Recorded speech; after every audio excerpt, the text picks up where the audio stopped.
Board పైన ఈ problem ఒకసారి చూడండి.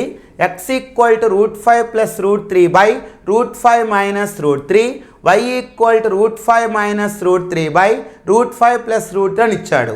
అంటే xకి రివర్స్ y, yకి రివర్స్ x ఇలా ఇచ్చి 1/x³ plus 1/y³ value find out చేయమన్నాడు.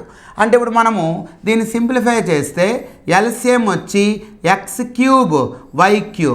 అప్పుడు మనకి y³ ఇక్కడికి x³ ఆ పైకి వెళ్తుంది. అంటే దీన్ని ఎట్లా రాయొచ్చు మనం x³ ప్లస్ y³ అని రాయొచ్చు.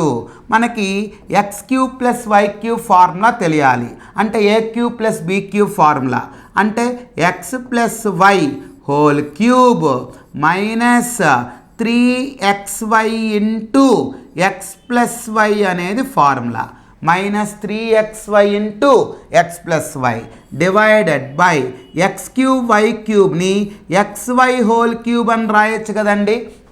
ఇప్పుడు మనకి ఇంతకుముందు నేర్చుకున్నప్పుడు ఒకదానికి ఒకటి రివర్స్లో ఉన్నప్పుడు x ప్లస్ y వాల్యూ మనం తెలుసుకోవాలి.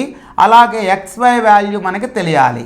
ఒకదానికి ఒకటి రివర్స్లో ఉన్నప్పుడు x ప్లస్ y ఏమని చెప్పాం 2 ఇంటూ ఇది ఏ అనుకోండి ఇది b అనుకోండి 2 into a² plus b² by a² minus b² అని చెప్పాం.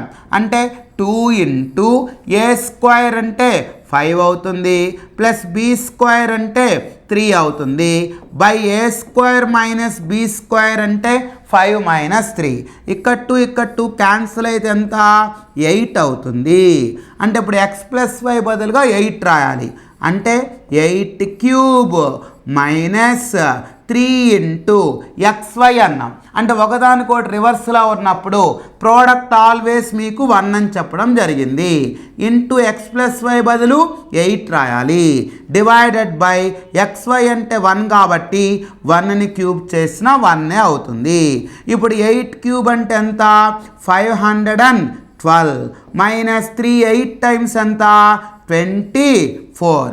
ఇప్పుడు మనం సబ్ట్రాక్ట్ చేసామనుకోండి. సో 512 మైనస్ 24 అంటే 488 అనేది మనకి ఆన్సర్ అవుతుంది. బోర్డ్ పైన ఉన్నటువంటి ఈ ప్రాబ్లం వర్క్ చేసి మీరు కామెంట్ రూపంలో ఆన్సర్ తెలియచేయండి. Okay, thank you.